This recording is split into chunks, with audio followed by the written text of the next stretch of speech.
Hi, good afternoon. Welcome to Black Cultural Archive's second BCA Pathways Arts and Heritage event.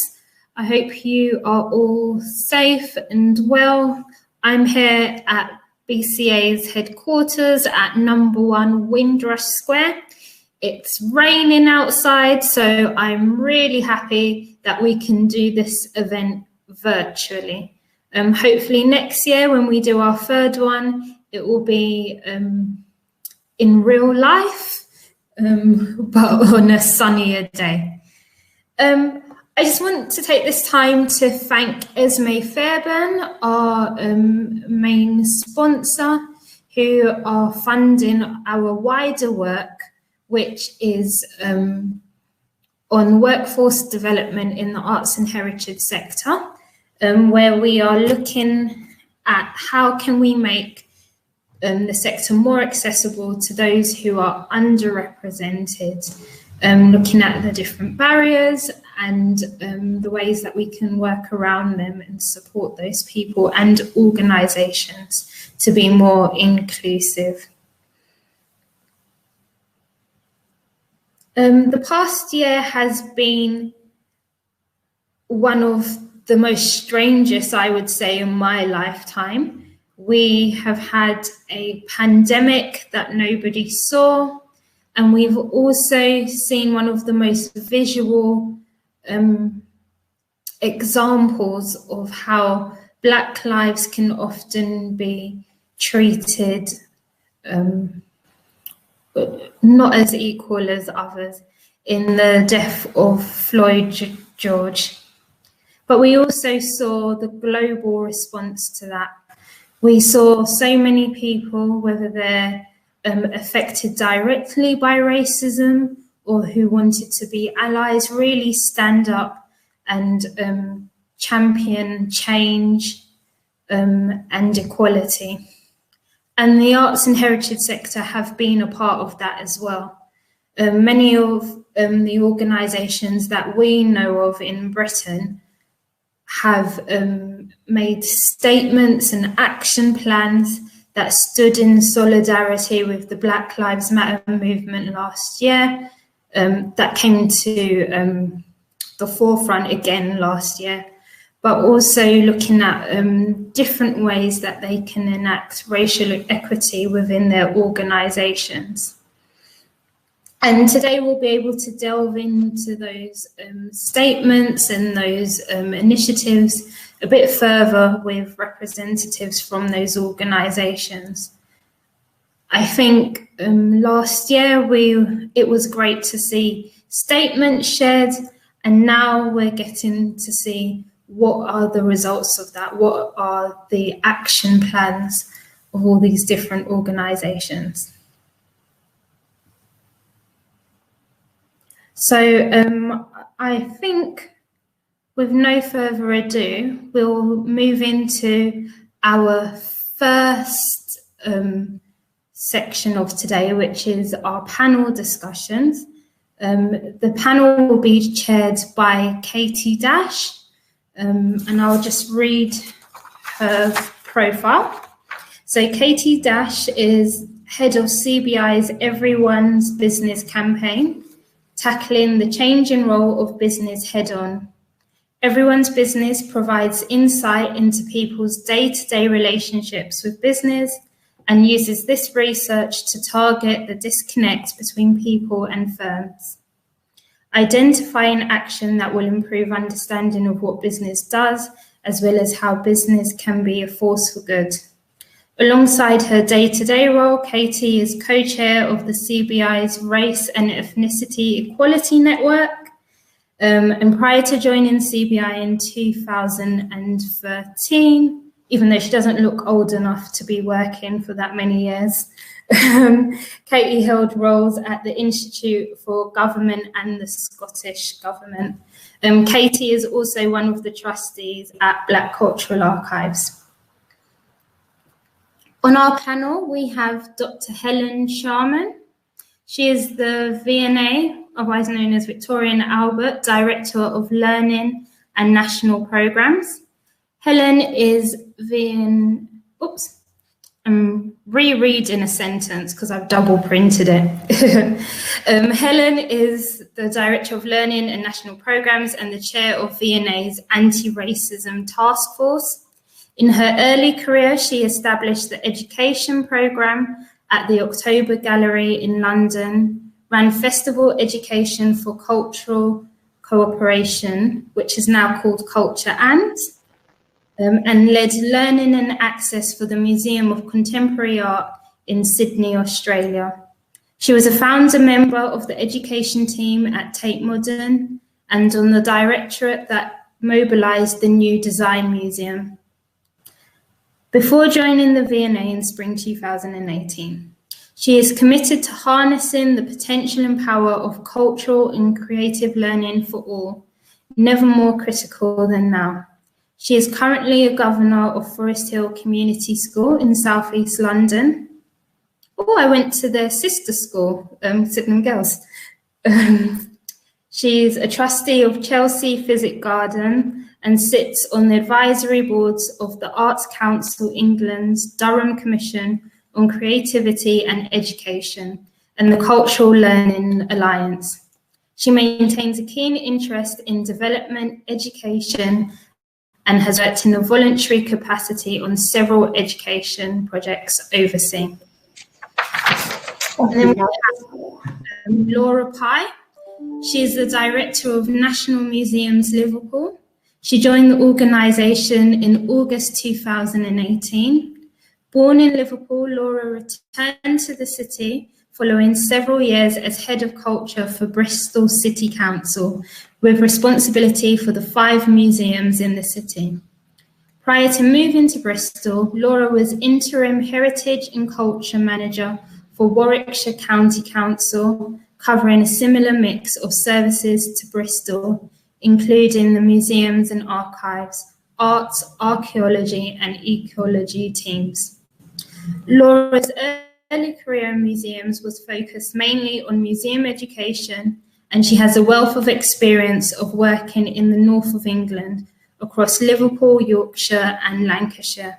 Unfortunately, Roshni Hirani from Tate was unable to join us today, but we are grateful for Tate's continued support of the work that BCA Pathways is doing within the arts and heritage sector.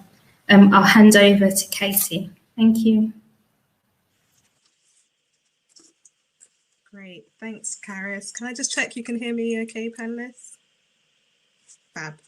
Well, good afternoon, everyone, and welcome to this panel on the impact of Black Lives Matter on the arts and heritage sector.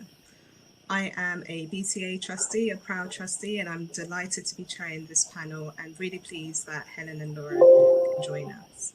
We also have Valerie from National Archives joining us shortly, but we're just going to bring her on board. She's having some slight tech issues at the moment. I feel this panel has come at a notable time. In the UK, we've just passed our first anniversary of our lockdown, which has had significant impact on the arts and heritage sector. But as Karis said, it's also 10 months to the day that George Floyd was murdered, which was another tipping point in the Black Lives Matter movement of last year. So it really feels like an appropriate time to be having this conversation and reflecting on the movement, the sector and the progress that's being made, but also kind of what's next as well. We're going to be spending at least the next 30 minutes having a discussion amongst the panelists, and then I want to leave as much time as possible for Q&A. And do feel free to pop in questions in the chat function on the right-hand side of your screen, and I'll pick those up in due course. So Helen and Laura, I wonder if we can go back to about 9 months ago in the immediate aftermath of George Floyd's death and the protests that were happening across the UK and globally. And it really prompted a lot of organisations to have conversations internally about race and how it relates to how their organisations relate to Black people, both in their staff, but also more generally. I was wondering if you could give us a little information about what sorts of conversations you were having at your organisation. Helen, could I start with you? Yes, absolutely. Thank you. Actually, Katie, just to say the sound was, I don't know whether it's just me, but the sound was, it was becoming a little bit faint. I've got my volume turned up as much as possible, but I don't know whether that's okay. Anyway, yes. Well, first of all, just to start, thank you so much for inviting me to be part of this discussion. I actually just want to start by acknowledging my own white privilege, and all the attendant opportunities that I have enjoyed, consequently, that have been afforded me, and in my leadership role that I now am, really privileged to occupy for the V&A, and I hope at some point in this discussion we'll also have a little bit of time to reflect on, leadership in the context of Black Lives Matter, the broader cultural sector, everything that we are learning in this pandemic year. But maybe we can come to that a little bit later on.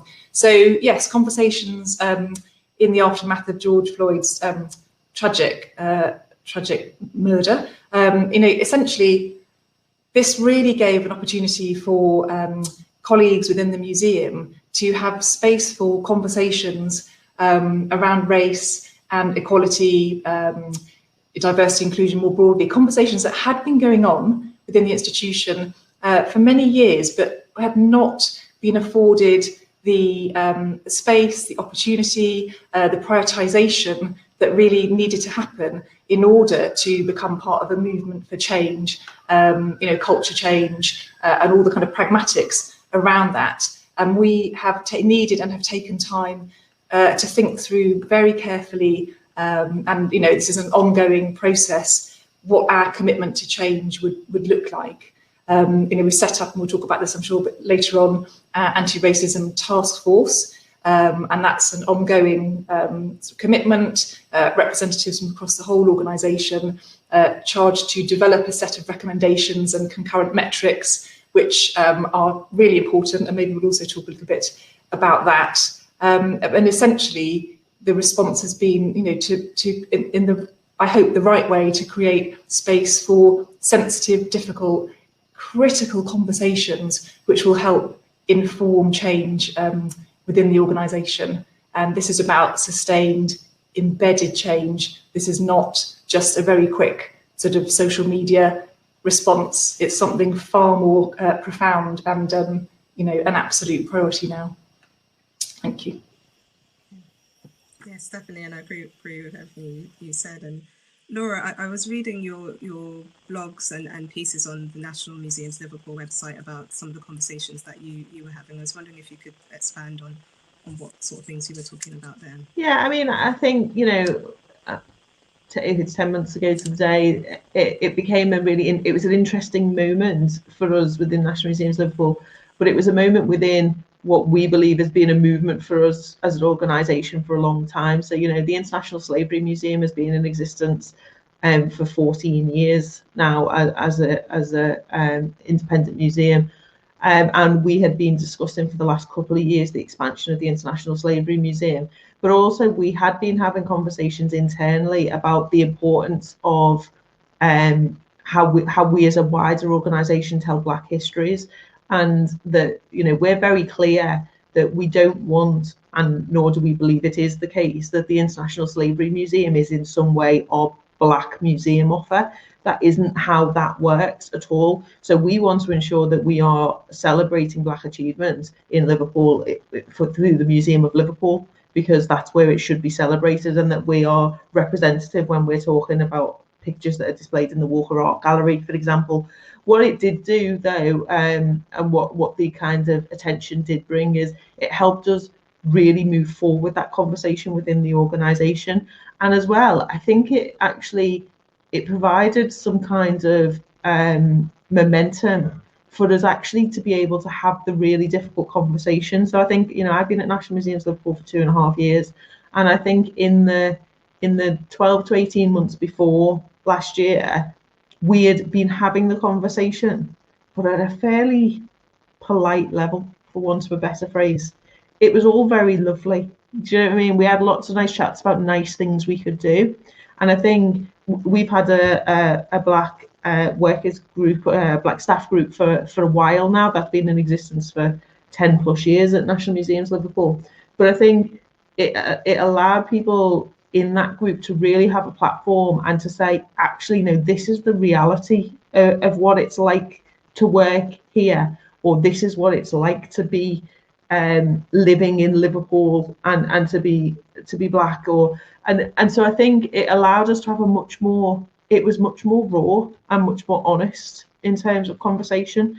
And I think we would have got there, but I think it would have taken longer for us to get there, actually. So I think in the last 10 months, we've been able to move forward with a range of projects that have been part of this movement that we've been on for 14 plus years.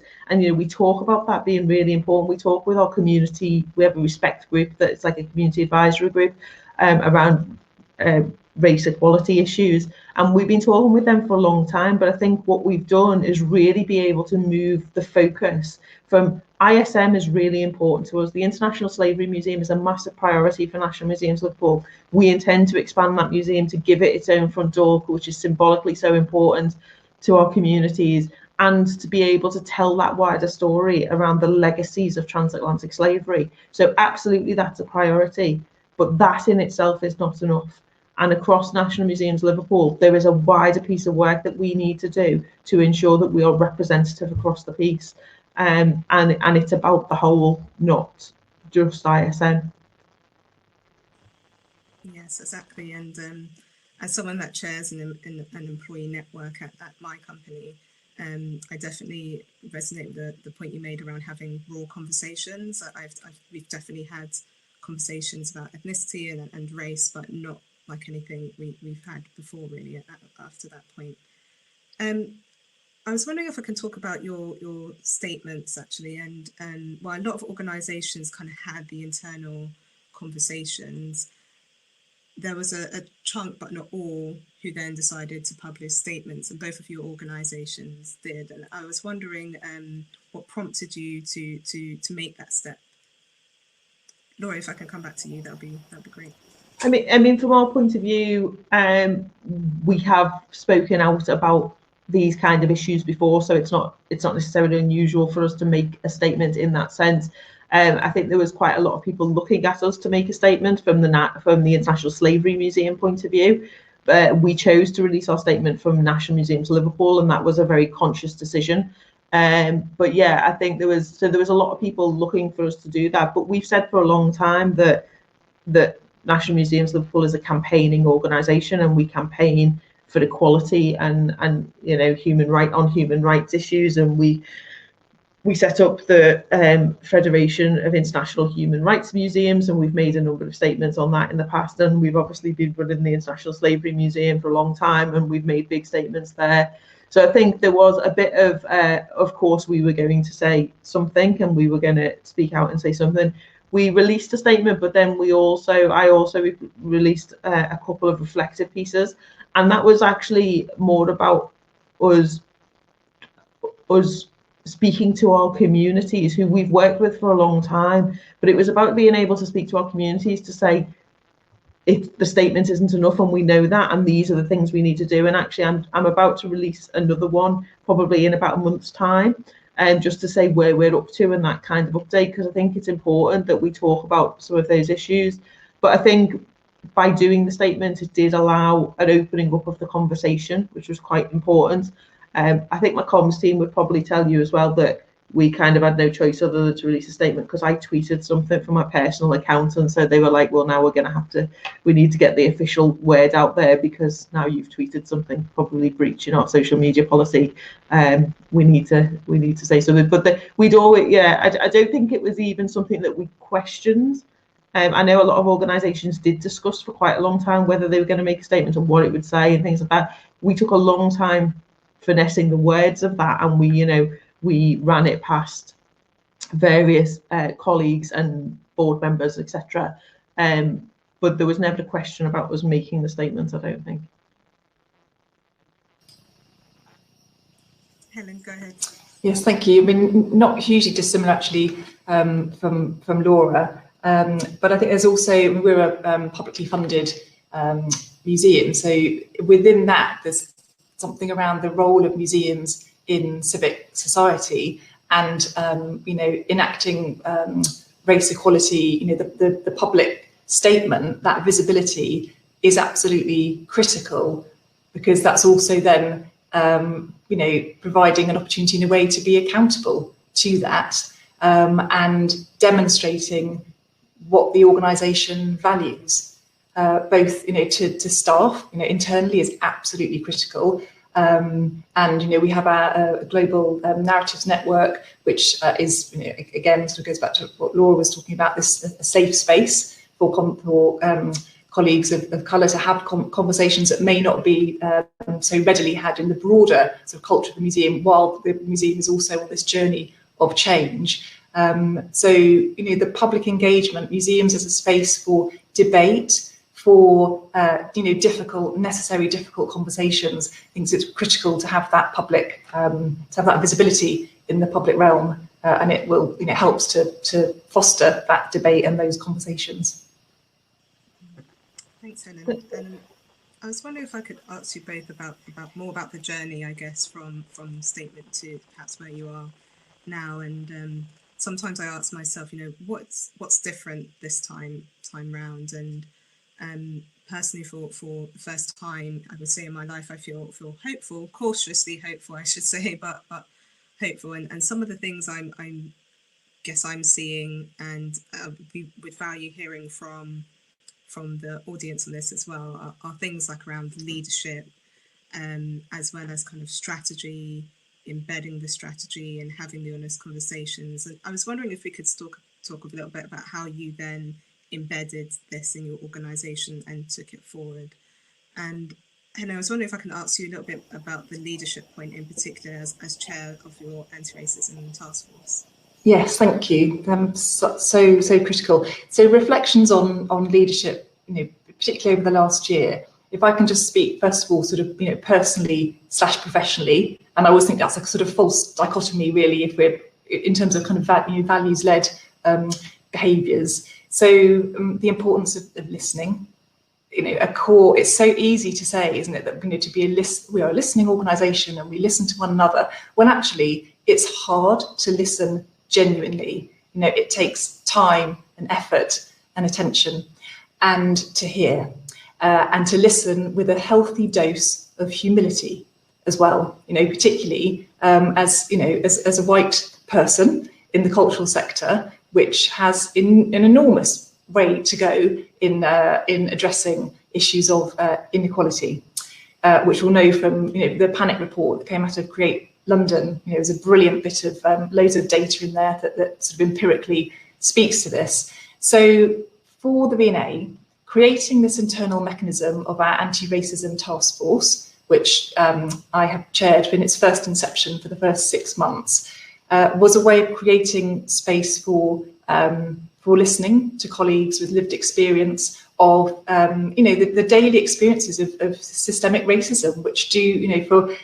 whether conscious or unconscious, our organisations absolutely have to sort of address this and tackle this. So how to do this? You have to have that input of lived experience and have the humility to be able to listen and learn, and then think very pragmatically about what the responses can be to then change the way of working practices and behaviours, and the metrics and accountability. So we've learned so much over the last 6 months. The importance of visible, proactive leadership. Yes, at the top, absolutely, from exec board, from board of trustees, but also having that leadership across the whole organisation, and really empowering colleagues genuinely to be heard.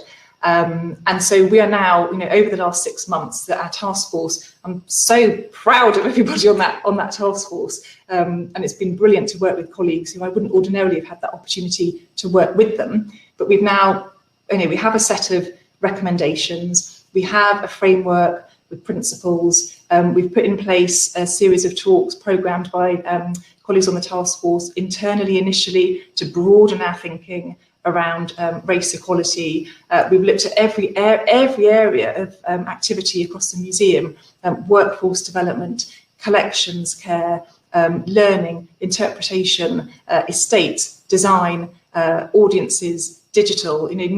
We've scrutinised our practices and processes, and we're now really at the stage of developing then what the right metrics will be, user testing them. This isn't something that happens overnight. Again, to go back to, if we want deep, sustained, embedded change, then this is going to take time. We've looked at initiatives that the BNA has undertaken in the past, which at the time looked like they were going to affect change, and they didn't. So why didn't they stick? What was it that wasn't in place? And how can we do things differently in ways that matter? So, we really are still on that learning journey. It sounds like it's a bit of a cliche to say that, but what we will see, I think, from the task force as well, is that these mechanisms to create these spaces for contribution and reflection and, the difficult conversations, but in a climate of trust and sort of active listening, are really effective ways to start to foster that change. So that this is where we're at the moment. It's very much a work in progress, and it'd be very interesting to then, in 6 months' time, to reflect on how far we've got. And then the other thing I would just say as well is there's this work that happens at the level of the institution, and then there's also the broader sectoral conversation. And I might talk about that a little bit later. But certainly, in terms of the task force as a mechanism for change, we're finding it to be a very sort of an effective way to move forward. Great, thanks, Ellen. And Laura, can I ask you the same question, but also ask you about how you brought employees along with you on that journey too? Yeah, absolutely. I mean, I think there's Helen's right that a lot of this is about listening in lots of ways, but I think as well it's important to acknowledge that where you ask the question is quite important. So for us, the reason that we put our statement out on our NML Twitter feed rather than our International Slavery Museum Twitter feed is because people expect it from the International Slavery Museum, and generally people who follow us on the ISM Twitter feed are supportive of that kind of work or expect it from us and know what we do, and therefore it's a bit more straightforward. By putting it out on the NML one, it's a different audience base. And I think as well as doing that, we also, as part of our reopening plans, we put physical statements into all of our venues. So we put big banners up in all of our venues that showed our commitment to Black Lives Matter as you walk through the door of all of our venues. And we set up a kind of email address for people to hold us to account and ask us questions from a public point of view. I think that was quite important because it brought in a different voice into the room as well.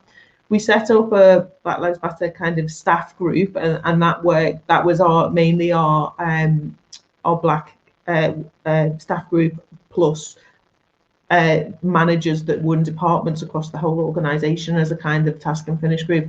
And they've been working on a charter that we're due to publish next month, but also on ensuring that action plans are embedded across all the teams. And so the teams and individuals have been involved in work and moving that forward. But also I held a number of conversations with ex-members of staff.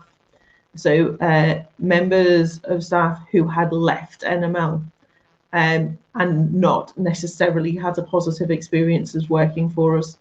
And I think that was really quite insightful, because I think whilst the conversations that we've had internally with our Black colleagues have been much more raw than they would have been 12 months ago, they are still speaking within their employment base. They're still speaking to their employer. And so maybe there is a bit of resonance and a bit of holding back on that. Whereas with the conversations I had with ex-colleagues, and I thank all of them for sparing the time to do that with me, they were a one-to-one conversation and were brutally honest about the issues that my organisation has in terms of racism. And so that, I think, has been really important. And colleagues know that those conversations have happened. And so they know that they don't necessarily need to be the ones to put their head above the parapet, because they know I've heard it somewhere else.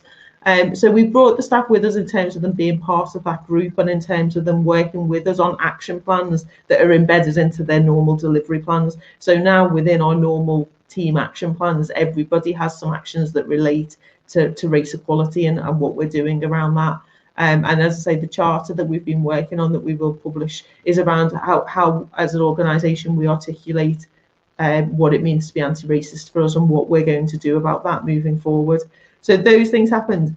Fortunately for us as well, we were already working on the International Slavery Museum development, and that project has moved forward quite significantly in the last 12 months. So there's been a lot of momentum around that project. We launched a design competition just last week for our outdoor spaces for the Canning Graving Docks, which we own just outside the International Slavery Museum, and we've been writing our bid for the National Lottery Heritage Fund. So we've been doing all of that work as well, so people can see change and movement in some of these areas, which I think helps, doesn't it? You know, we've done a lot of work with our recruitment processes, for example, to ensure greater diversity through our recruitment, and staff groups have been involved in some of that stuff as well.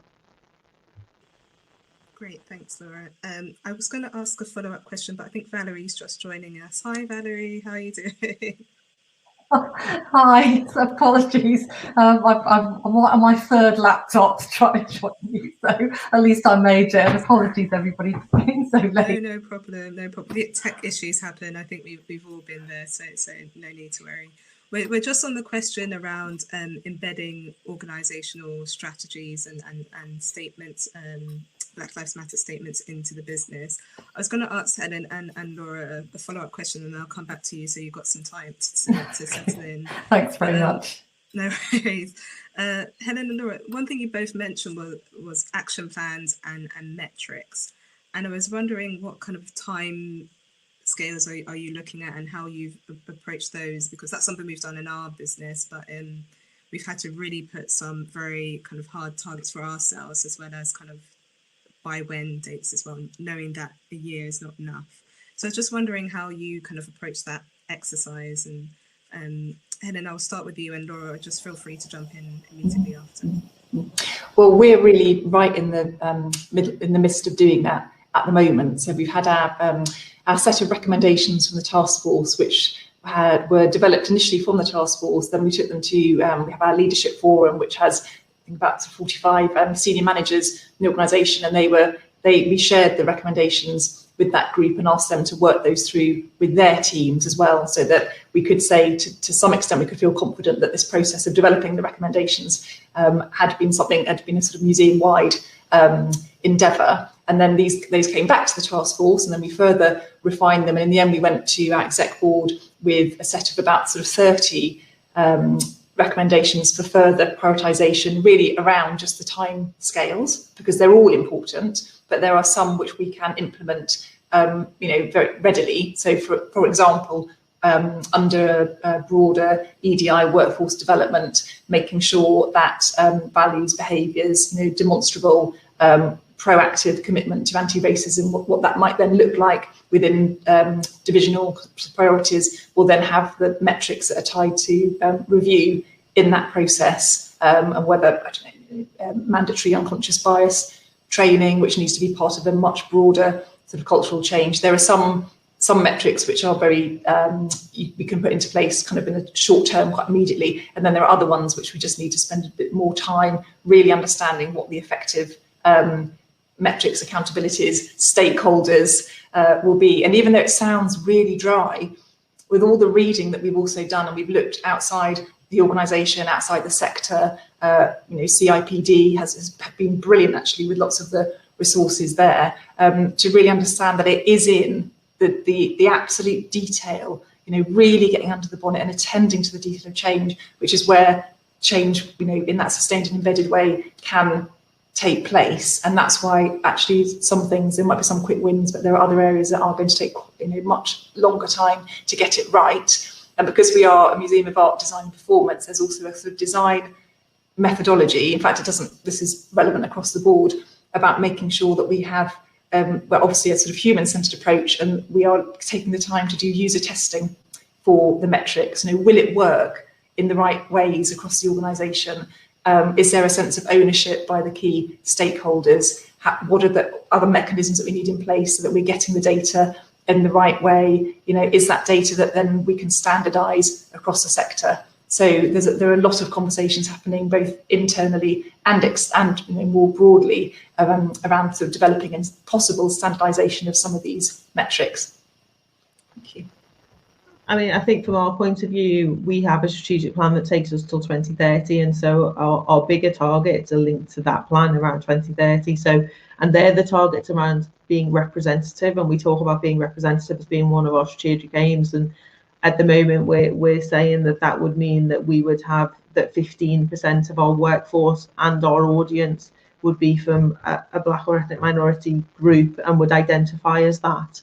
And that's based on the representation within the city region. And I'm hoping that the census will give us some better data on that to be able to tell us what that actually really looks like, because within Liverpool city region, those figures are much smaller than that. But I think that's bad census information ultimately.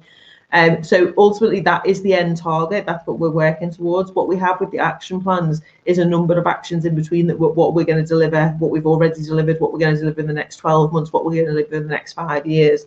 So we've used that data to ensure representation isn't just about our workforce or our audiences collectively, but understanding, is there a difference in different pay grades? Is there a difference in different parts of the organisation? Is there a difference in different museums in terms of visitor audience profile?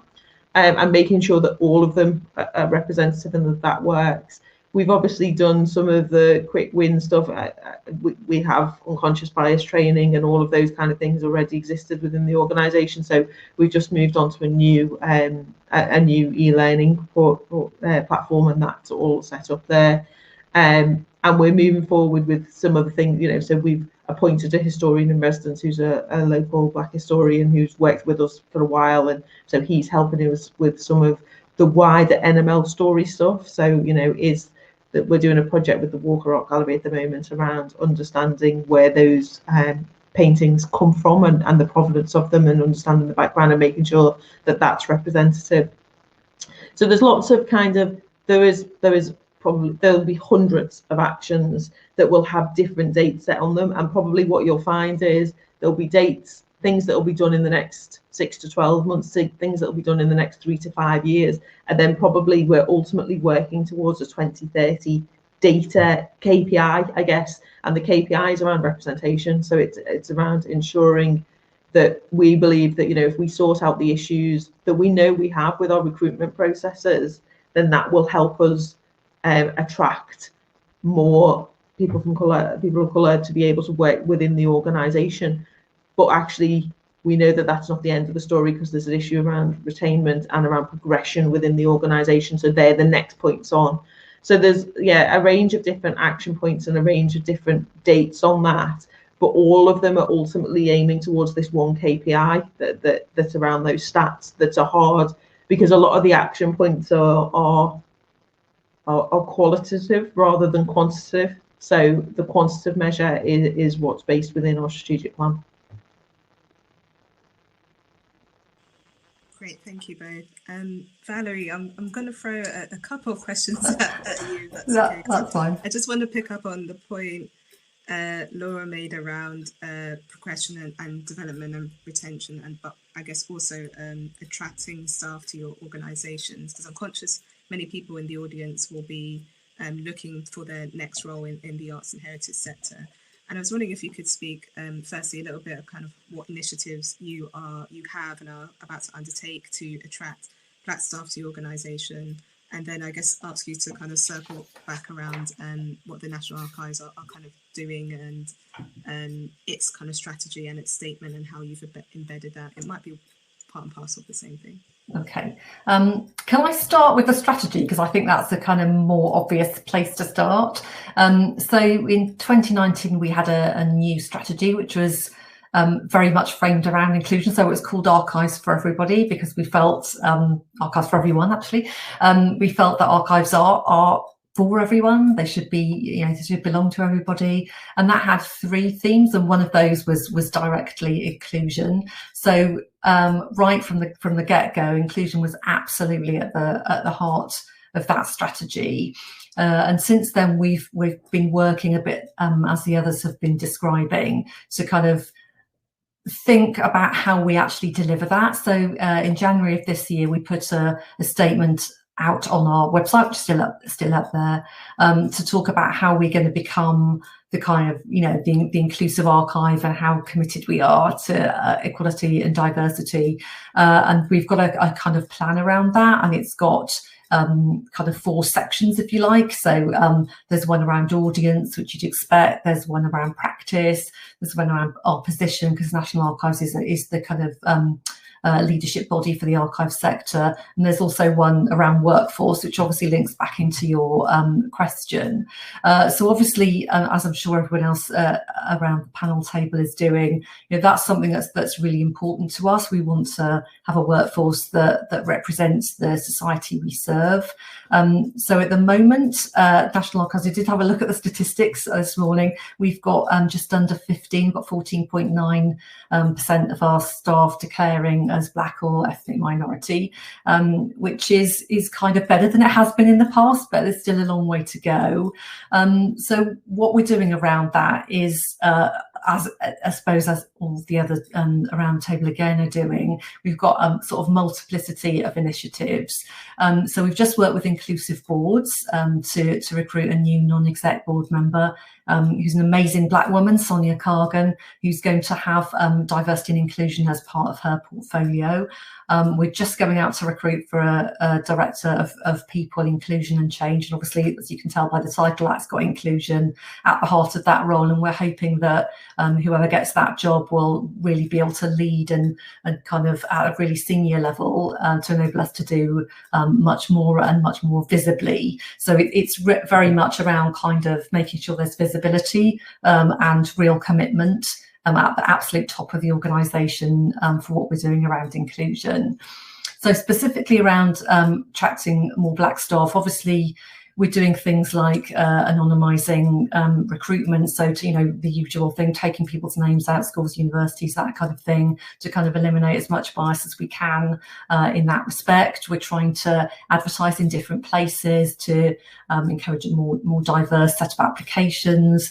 We're trying to use more inclusive language. We're trying to make sure that we don't kind of mandate qualifications where they're not necessary. So I've been advertising for some jobs recently where instead of saying, you must have this, or you must have done this, you must have X years experience, that we've tried to say, the successful candidate is likely to have most of these things. So it gives people the opportunity to say, okay, I can do that, and that. I can't do those, but you're still welcome to apply. And we've also done things like say, pick up the phone and give me a call if you want to talk about it, if you've got any concerns about anything.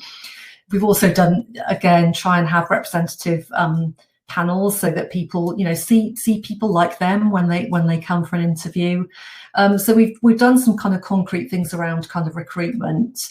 But for me, I think there's also a broader piece around trying to kind of create a culture and a context that people will want to join.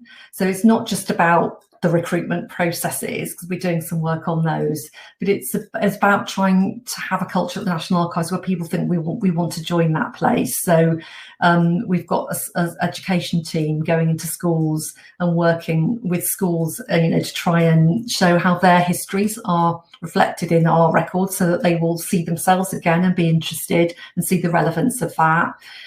So those kind of things, we're trying to make sure that in every part of what we do, that diversity and inclusion is considered. So in our events, making sure that we've got speakers who represent different communities, that, in our communications, that they're not unintentionally exclusionary, that kind of thing. So for me, it's about a kind of, a two-pronged approach. It's about both making sure that we can make the National Archives kind of recruitment as attractive as possible, but also it's about creating this kind of broader context where people feel that they're welcome and that culture is one to which they could belong. So it's very much a question of both those things, and hopefully that will be a way forward. So we're trying our best.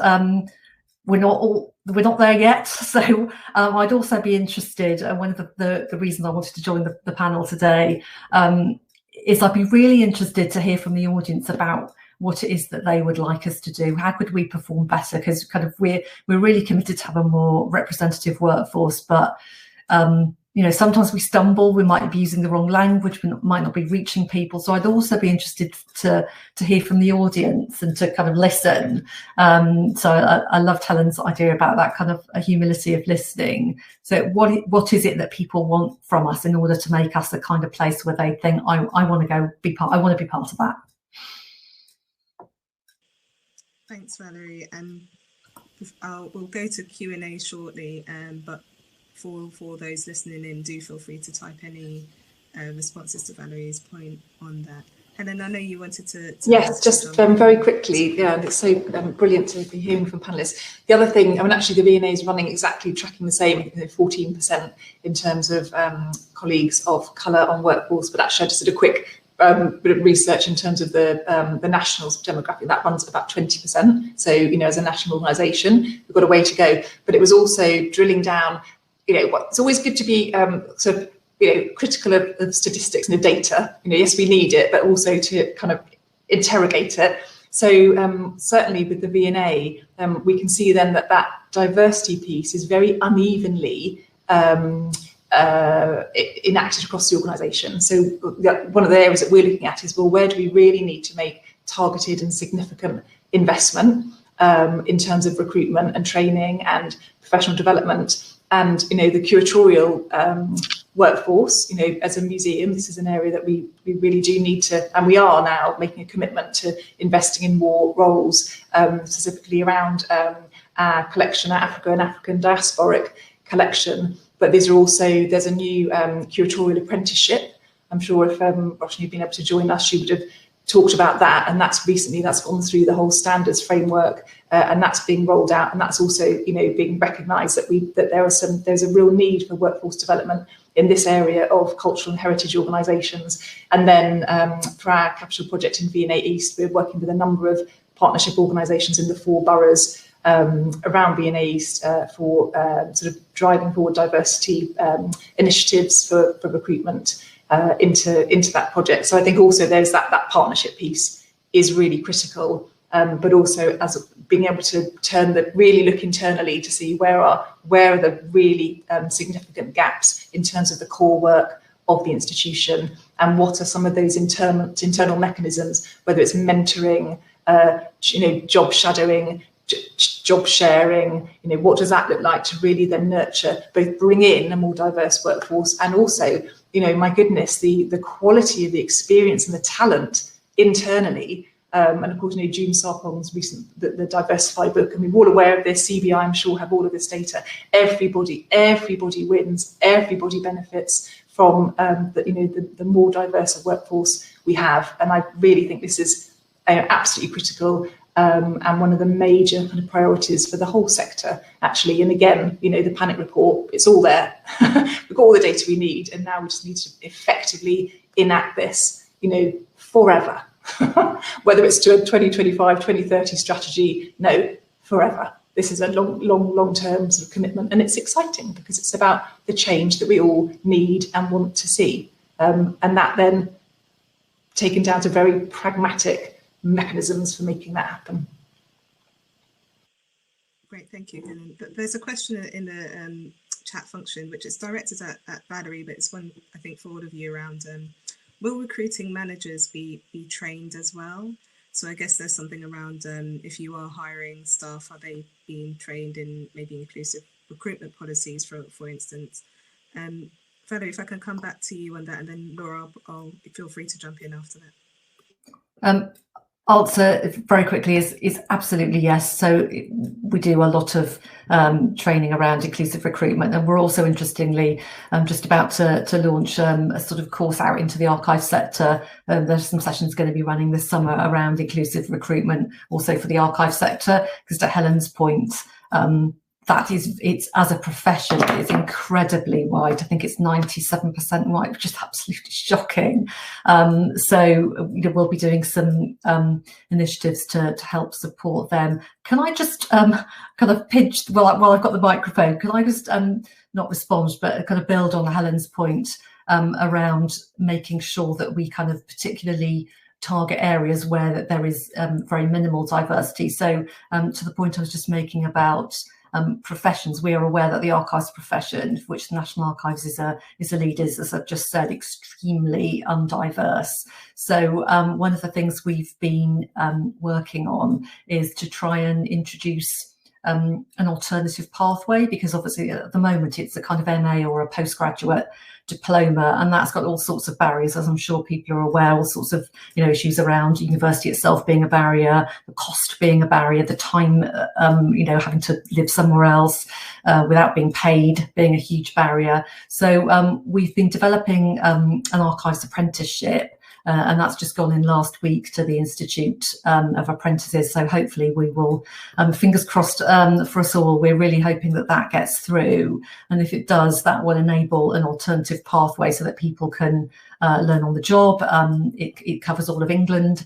Obviously, you get paid, the government and your employer pays, and it will give you the opportunity to kind of build a qualification which will be the equivalent of the current one in terms of its kind of acceptance by the profession. So for me, I just wanted to get that in because it is such an important thing, and I'm really kind of proud of the fact that we've been promoting that along with the Professional Association, and a great shout out for Sarah Wybury of Creative and Cultural Skills, who's been super supportive of us building that piece of work. But absolutely back Helen's point on that, sort of making sure that we're doing what we can to support the professions as well in becoming more diverse is really, really important. Sorry, I just thought I just wanted to get that in. Thank you. No worries. Laura, do you want to? I think the question around training and all of those kind of things is really important. The reality is policies or action plans or protocols or processes don't change anything. People do. So, I have 700 staff in National Museums Liverpool. I can write whatever policy I like.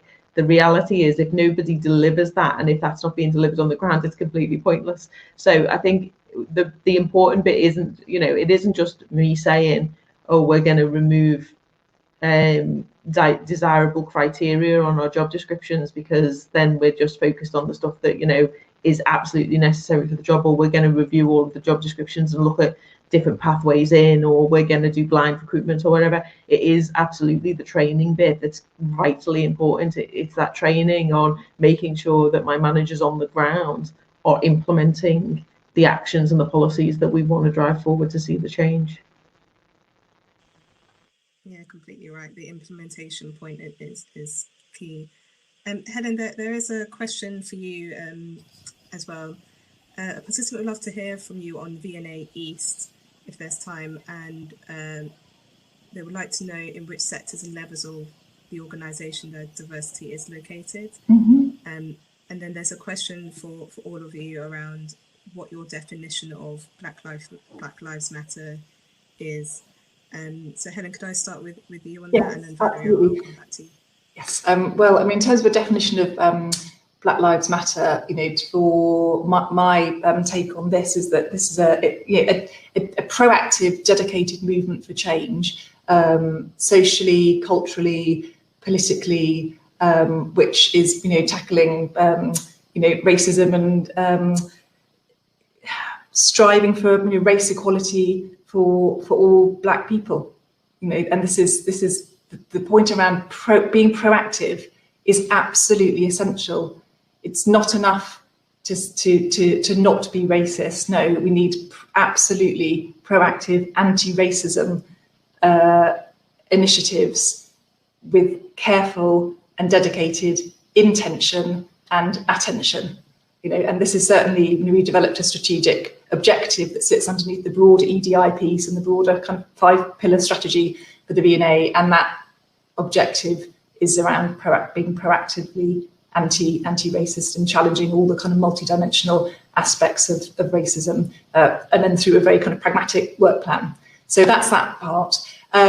Just in terms of, yes, brilliant question, where in the organisation diversity is located. Really, these are more the sort of corporate areas of the business, and where we do so, finance, HR, estates. It's where we come down to the specialist, particularly the curatorial sort of expertise, and this again then is linked to our collection and our programme, which is why we're also have made major sort of investments in terms of acquisitions into our collection, our Africa and African diasporic collection, likewise for our Asia collection, making absolute intentional new decisions around where investment needs to be made, and start to then sort of redress this imbalance. And it's a long-term undertaking, but the quick win is to say we are creating new roles, we're focusing acquisitions policy in this area, we're really looking at our programme portfolio. Is it global? Are we, what are the narratives that we're telling? How are we working with communities and developing interpretation around new displays? Do we have an anti-racism portfolio that underpins all of our learning programmes? What does that look like in practice? Etc. This is this is where we are at. And I think in terms of I won't say too much more about V&A East because I'm mindful of time, but if there's time at the end and there's something specifically about that project, then I'm really happy to take another question on it. Great. Valerie, what does Black Lives Matter mean to you? I was just thinking about that while Helen was answering. And in a way, for me, it stands alone. It encapsulates itself what it means to me. Black Lives Matter. It kind of says it all. At a wider institutional level, I think when all those events happened last year, and our response to them, because we already had this strategy, we already identified inclusion as something we really wanted to focus on. So it wasn't a matter of changing course or changing direction, but it made us feel our strategy was right and it felt right. But also, again, to what Helen was saying, the urgency of the situation and that urgency to act just felt really powerful. Thank you, Valerie. Laura, I was wondering if I can ask you a slightly different question. So you mentioned earlier that you consider yourself a campaigning organisation, which for me, bearing in mind I work in the private, very corporate sector, I wouldn't necessarily associate with museums overall. And in terms of the context of the debate of race, it's a highly political debate at the moment. And in terms of the work that all your organisations are doing at the moment can sometimes be in the spotlight.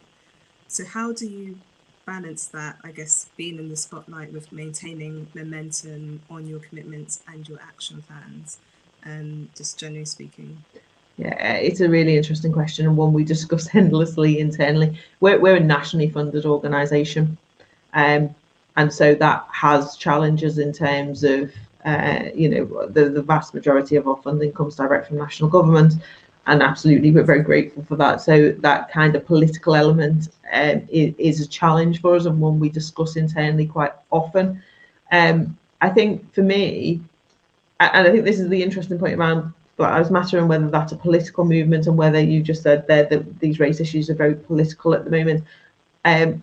When I speak to DCMS or having other conversations, I would say that being anti-racist isn't a political statement. I think to be anti-racist is a human rights issue. There's no politics in that. It shouldn't matter whether you're on the left or the right of politics. Anti-racism is not a political agenda for me. Anti-racism is a human rights issue and a moral way of being in lots of ways. So I think we hold that line that we run the International Slavery Museum. Transatlantic slavery has the biggest legacy of transatlantic slavery has been institutional racism in the UK, and that institutional racism is seen in all elements of our business. So it's seen in educational attainment, it's seen in job prospects, it's seen in poverty, it's seen in a whole range of areas. And so for us not to talk about that would be really very odd, because that's the subject nature of our organisation in lots of ways. And so for me, we do balance that point, and we do have some interesting conversations. I think all museums do around who their funders are and how that works, and how you're on that political. We try not to be political. We don't get drawn into that political agenda. But for us, there is some, basic issue, a bit like trans rights would, we would campaign for trans rights as well. And there's lots of other campaigns that we would take that for us are about human rights and about how we as human beings live in society, and museums do have a role to play in that, because we're civic organisations that collect the history of the nation and display that in different ways. So I think we have lots of conversations about it internally, actually, which are quite interesting. We had a very interesting conversation not that long ago about the difference between campaigning and activism, and how that works. And so many of my colleagues are absolutely activists, and would say that NML should be more or is an activist organisation. And I would say we're a campaigning organisation, and for me there's a slight difference in that nuance, because I think one's political and one isn't necessarily. Thank you, Laura, for that. We've just I'm conscious of time, and we've just had a flurry of last-minute questions. So I'm just going to ask you for some quick answers, if that's okay. There's a question here for Valerie. Will your archives apprenticeship have an age limit? We're having a few mentoring age as a barrier to apprenticeships and entry-level vacancies in the sector. That's interesting. I don't know the answer to that, to be perfectly honest. But I mean, if the person, whoever it is out there, wants to get in touch, I wouldn't have thought so. Obviously, there is age discrimination legislation, so I hope not. But to be honest, I don't know the detail of that. Yeah, if the person wants to get in touch with me outside this, I think my email address I'm quite happy for someone to pass my email address on to the person concerned. Please do get in touch with me, and I can follow that up. But I mean, there is age discrimination legislation, and I don't think apprenticeships are kind of excluded from that. So apologies, I can't answer that one off the top of my head, but I can certainly find out and come back to the person. Great, thanks Valerie.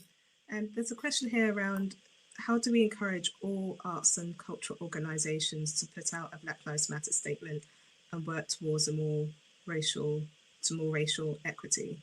I guess there's a broader question there. Have other organisations actually contacted you as well to ask you how you've approached this, and are you kind of sharing your experience as part of that?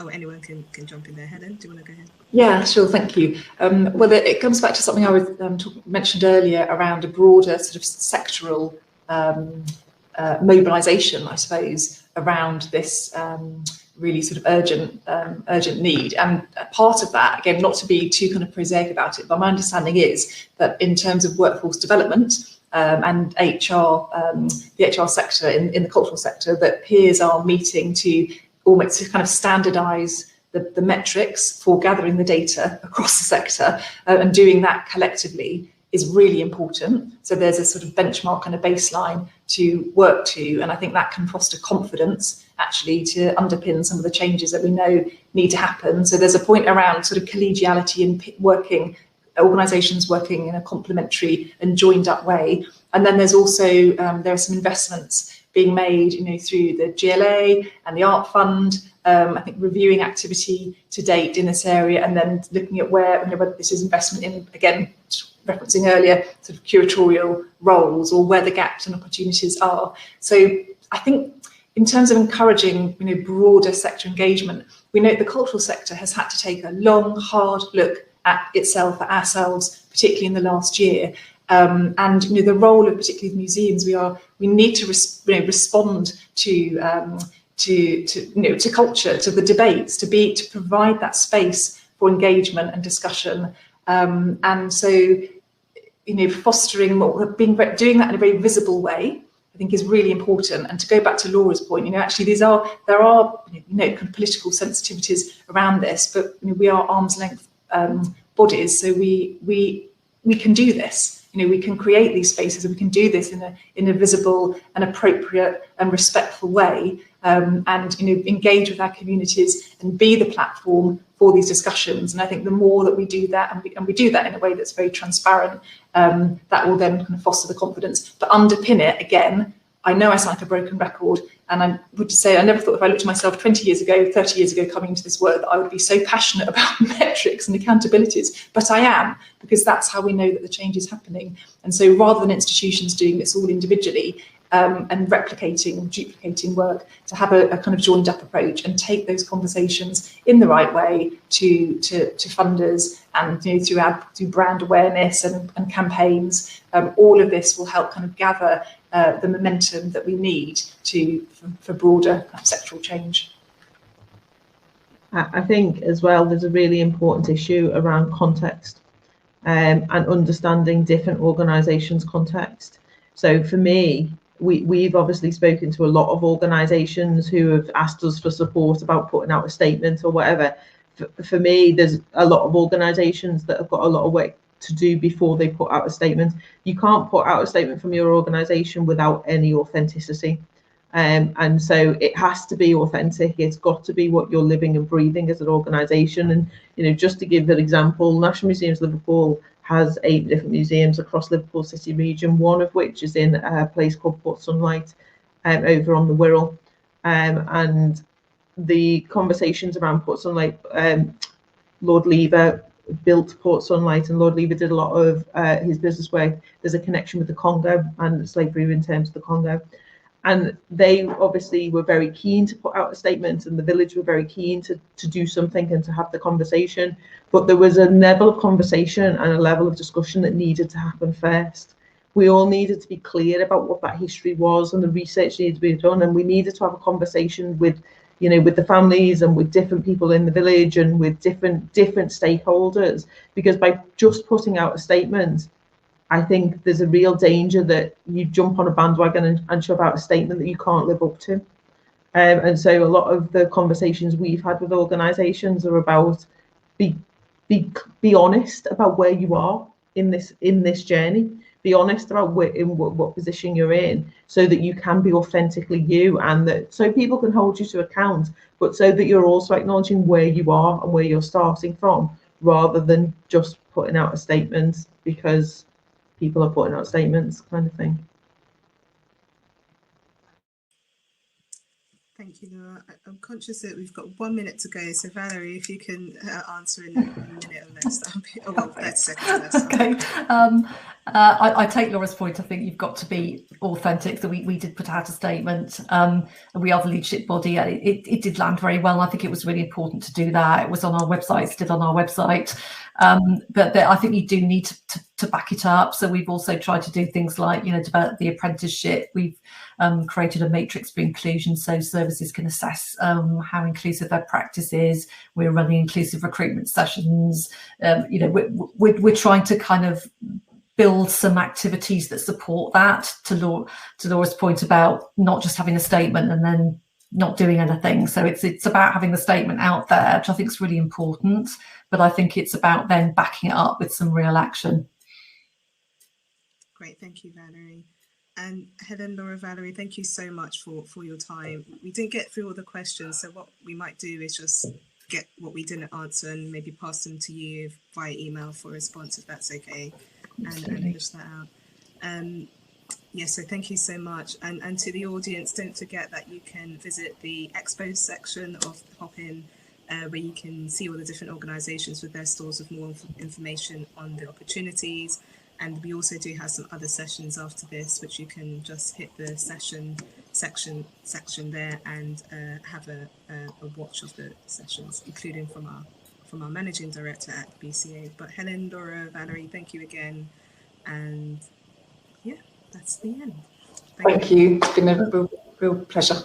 Absolutely. Thanks very much, Katie, and also to Karis and Jasmine for organising such a great session. Thank you. Bye.